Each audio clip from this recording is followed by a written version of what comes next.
Manhunt, I'm Atikokan. Welcome to APTN National News. 2 people are dead following a manhunt in a small northern Ontario town that had residents on lockdown. A shelter-in-place advisory was put into effect for the Atikokan area on the evening of Wednesday, March 4th, following reports of gunshots in the Don Park area. Upon arrival, police found 1 person deceased.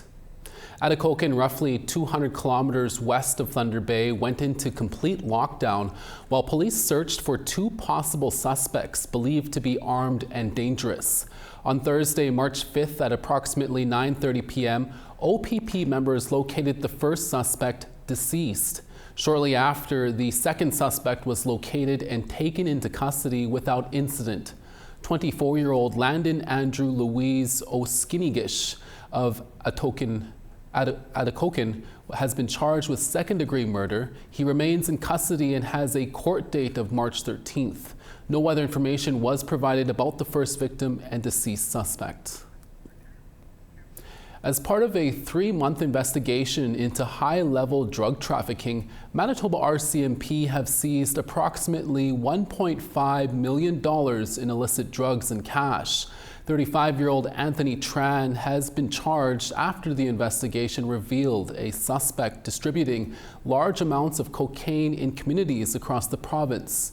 APTN's Julia Ross has more. On February 5th, searches of 2 homes in Winnipeg's Amber Gates neighborhood led investigators to find around 7,000 counterfeit pills. They were disguised as painkiller medications, but a lab analysis found they were a mix of heroin and medetomidine, a sedative that veterinarians use that creates a potent and dangerous combination. RCMP Superintendent Jeff Asmundson says he is concerned. We put this alert out and this release because we were concerned about the heroin being mixed with medetomidine. That's our concern. Our concern is that people on the street are going to be using these drugs that are being disguised as legitimate drugs or prescription drugs, and our concern is that somebody's going to overdose and die. Project Deepwater was led by Manitoba Integrated Law Enforcement Team, where officers uncovered an interprovincial drug trafficking network operating in Winnipeg. Anthony Tran has been charged with 2 counts of drug possession for the purpose of trafficking and possession of proceeds of crime over $5,000. Tran was remanded into custody and is scheduled to appear in court on March 26th in Winnipeg. A press conference was held today where Manitoba Justice Minister Matt Wiebe says he is thankful to RCMP. This shows that there is nothing more important than the safety of our communities. Manitobans have had enough of these toxic drugs getting into our communities. We know that drugs bring violence, they bring disruption in community, and they have no place in our province and they have no place in Canada. Officers also seized 9 kilograms of cocaine, 4 kilograms of illegal marijuana, 28 grams of crack cocaine, $87,000 in cash, electronic tracking devices, a money counter, and processing press, adding up to approximately $1.5 million worth of seized items. RCMP says the investigation continues. Julia Ross, APTN National News, Winnipeg. We are learning more details regarding last week's RCMP cannabis bust on the East Coast. According to Nova Scotia RCMP, 6 offense tickets were issued as a result of what they are calling, quote, the inspection of 5 illegal cannabis storefronts. The storefronts were located at Eskasoni, Bottledeck, Buckingeg, Wacoba, and the town of Conway near Digby. RCMP say they seized quantities of cannabis, hash, shatter, and various tobacco and nicotine products. Some cannabis seized resembled everyday candy the RCMP say could be a risk to children. 6 people were charged under Nova Scotia's Cannabis Control Act.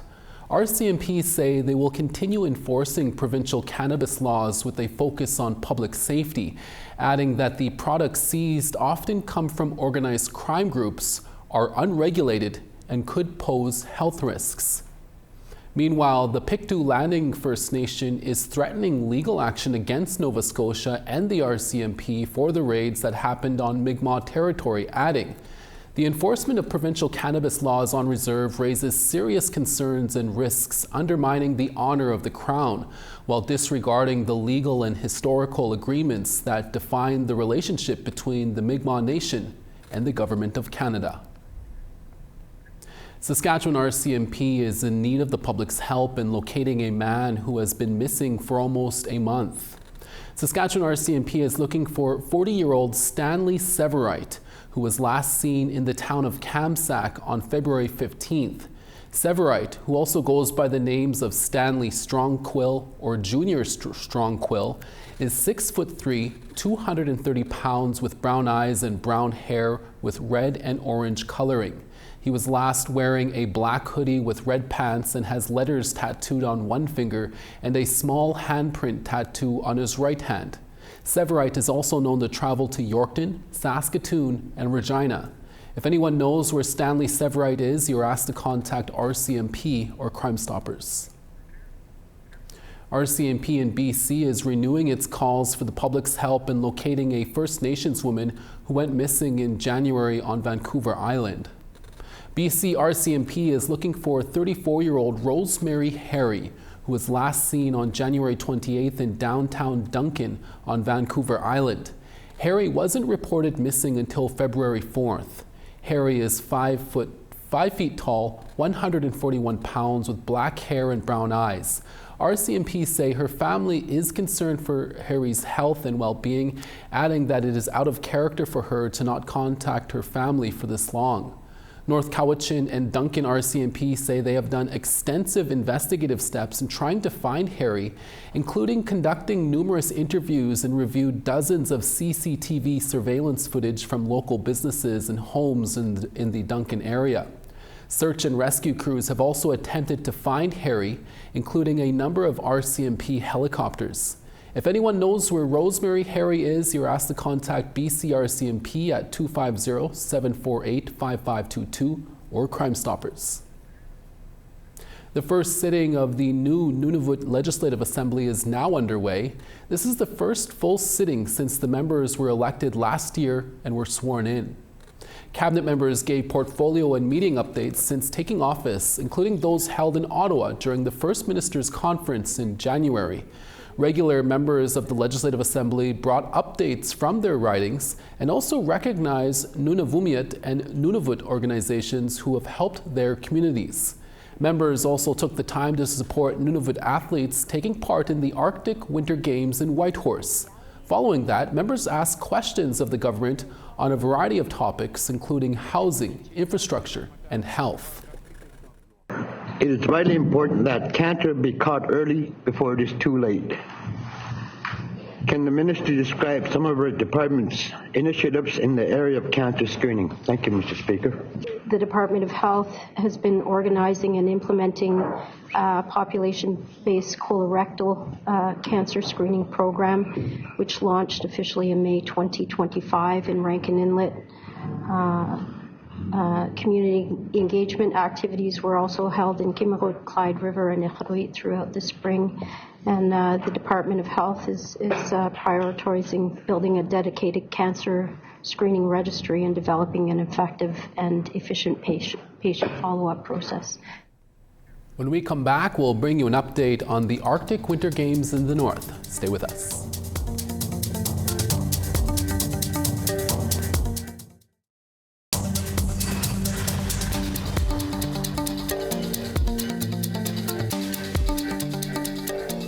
Welcome back.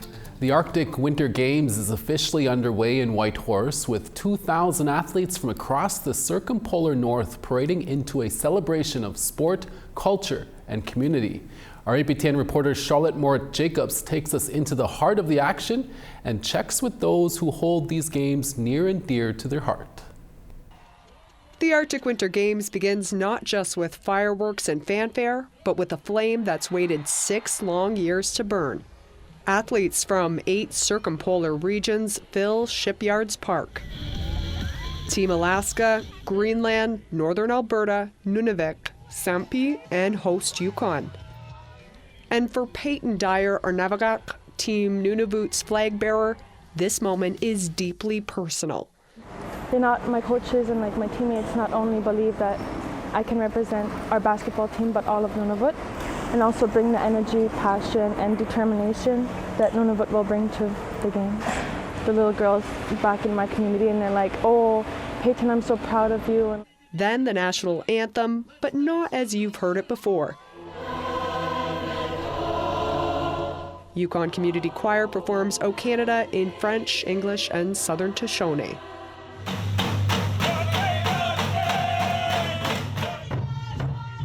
The games are taking place on the traditional territories of the Kwalundun First Nation and the To'an Quachin Council. Grand Chief Mathia Alatini delivers official greetings on behalf of all 14 Yukon First Nations. I'm honored to officially welcome you to the 2026 Arctic Winter Games. Let these games begin. Then came the moment 6 years in the making. Carrying the game's flame, a joyful, unmistakably northern entrance. The AWG flame passed to the host society, a copper sculpture with a story of its own. Commissioned for the 2020 Games' 50th anniversary, this cauldron was never lit. The games were canceled just days before opening due to the start of the COVID-19 pandemic. Created by Whitehorse artist Brian Walker with the help of his son, this cauldron is inspired by the children and the 4 directions. Each child has a different expression, from sleeping and dreaming with a smile on their face to becoming aware, to the eyes slowly opening, to the eyes wide awake, to the final one of facing the north. And it's an expression of joy. Tonight, that flame finally rose. And for Reese Wainman, this moment is the result of years of dedication. It's the 3rd and final AWG for the Iqaluit and Gwich'in skip in Curl Lake for Team NT. We've had a lot of traveling in the past few months, but normally we're on the ice 5-6 times a week. I mean, I can't even explain the feeling. It's just I hope I can be a role model to younger athletes and show that hard work really does pay off, I think. Yeah. Arctic Winter Games. Let's go! And then the words everyone has waited to hear. Finally, to the athletes and participants from all the teams, and to all the coaches, mission staff, and those that have traveled here this week, enjoy the competition, the fun, the laughter, the friendship, the culture, the celebration. We wish you all the best. The legacy lives on, and with it, the dreams of Northern athletes. Charlotte Mort-Jacobs, APTN National News, Whitehorse. Great story, Charlotte.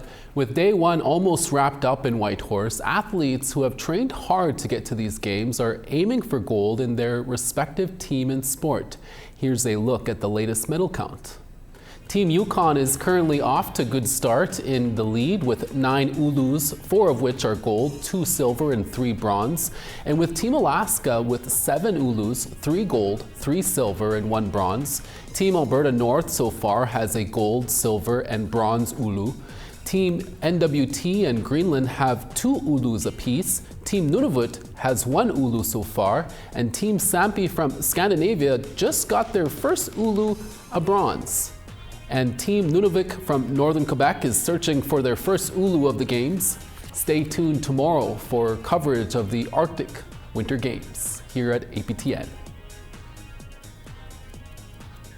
When we come back, we'll take you to a fun winter festival in Quebec. Stay with us.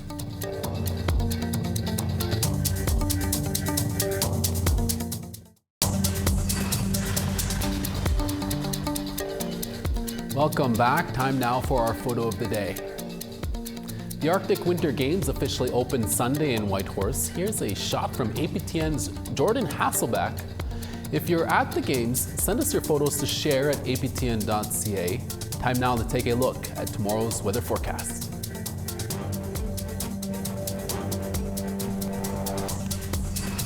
St. John's 9 and sunny, Charlottetown cloudy and 3. Nain -12, the Grand River -20.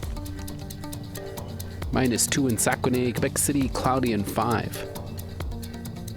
Ottawa 4, Toronto 14. 2 in Sudbury, Timmins -6 and sunny. Sun's out in Churchill at -22, God's Lake partly cloudy at -9. Flurries in -3 in Winnipeg, Gimli -4. 1 in Swift Current, Saskatoon -3 and cloudy. -16 in Stony Rapids, La Ronge -7. -7 in Fort McMurray, Peace River -2. 1 in Calgary, Edmonton -6 and cloudy. Tofino +5, Campbell River 5. Sandspit 2, Smithers -1. -12 in Watson Lake, Mayo -18. -16 in Fort Simpson, Fort Liard -15. Sax Harbor -30, Colville Lake -24. -30 in Baker Lake, Chesterfield -29. And Iqaluit -29, Arctic Bay -32.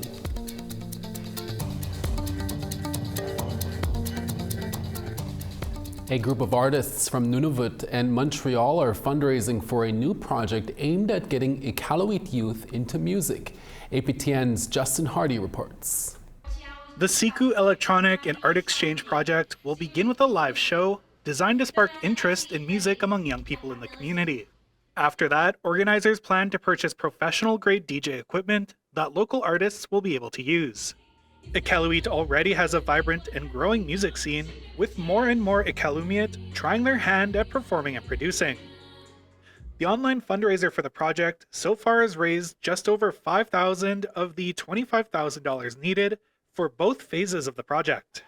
The goal of the Siku project is to make music more accessible and possibly create opportunities for mentorship for new artists, according to co-organizer Thomas Lamb. When I started, we were basically just playing off of our laptops and kind of learning as we went. So there was a lot of mistakes made, and you learn from your mistakes. However, there's been times where I was frustrated, thinking like, I wish someone was here to help me. And now that I'm in a position to help others, I'd like to do that. Once the equipment is purchased, it will be installed at the Franco Center, where community members will be able to access it. Justin Hardy, APTN National News, Iqaluit.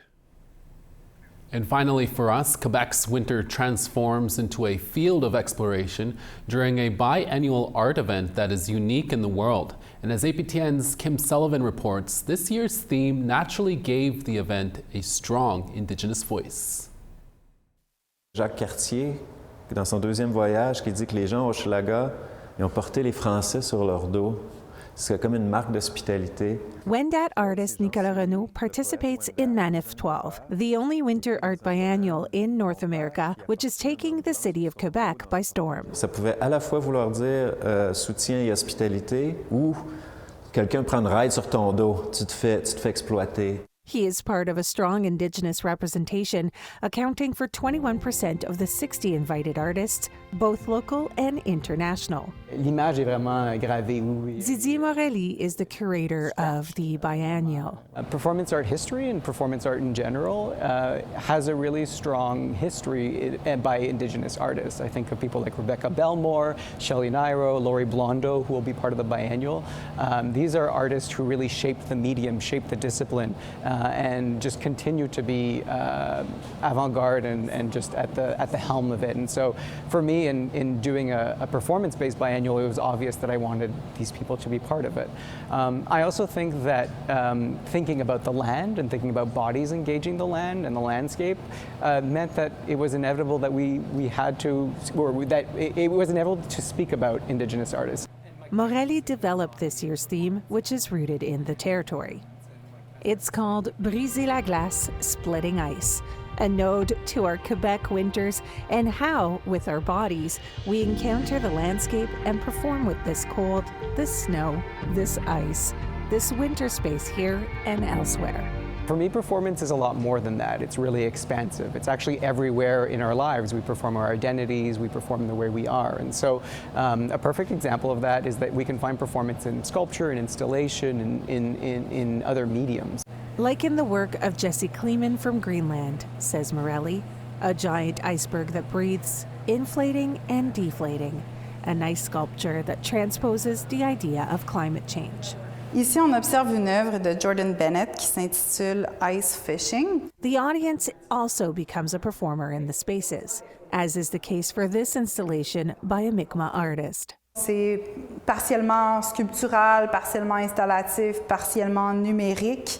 A gateway through an ice fishing hole, revealing a place where you can learn not only about Indigenous traditions, but also the art of slowing down to create genuine moments of sharing. Donc, il invite un peu les visiteurs, les visiteuses ici à s'asseoir, à prendre le temps eux aussi, puis à voir c'est quoi qui va émerger de tout ça. In the same room, the art of his wife, Métis artist Amy Malbeuf. Ici, c'est vraiment un geste qu'elle crée pour entrer, engager son corps avec la neige.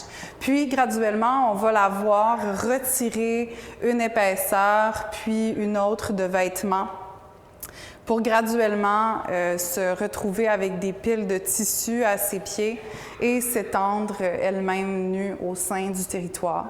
A gesture that causes people to reflect on the objectification of Indigenous women's bodies, just as the territory was objectified by colonial forces. There are more than 40 venues in Quebec City and the surrounding area hosting exhibitions and activities. Il y a le thème de l'eau puis des poissons qui lie les deux lieux, mes œuvres du début des années 2000 puis celles que je présente ici à Wendake.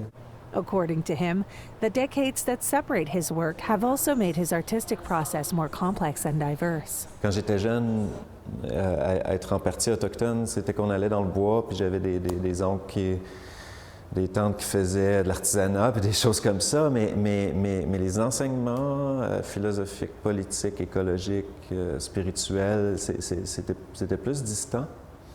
Et donc là, avec le temps, ça m'amène à développer ces questions-là de nos rapports à la nature avec plus d'outils pour pas juste poser des questions, mais penser autrement, comme les peaux de poisson que je montre ici.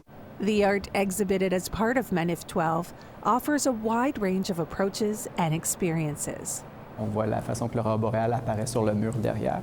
Make you think. Ce qu'on a, c'est une juxtaposition entre l'industrie du pétrole, l'extraction, et ensuite une pratique de subsistance. Denouncing injustices. Ça, c'est une photo que les agents de la faune ont prise des filets de brochet. Et c'est ça aussi qui me donne l'idée ensuite de travailler de la peau de brochet, où on peut trouver de la beauté ou quelque chose d'utile et non un sujet de loi. And contain both large art pieces. Cousine prend différents objets de subsistance, de la pêche spécifiquement, et les crée à une échelle très large. And small, intimate works. A whole that invites the public to also play, explore, and experience the territory in their own way. Enjoy the exhibitions of the Manif 12 Art Biennale until April 19th. Kim Sullivan, APTN National News, Quebec City and Wendake. And that's all the time we have this evening. APTN National News Daytime is back midday tomorrow. Please join us then. From HQ in downtown Winnipeg, thank you so much for watching, and we'll see you again tomorrow. Excellent.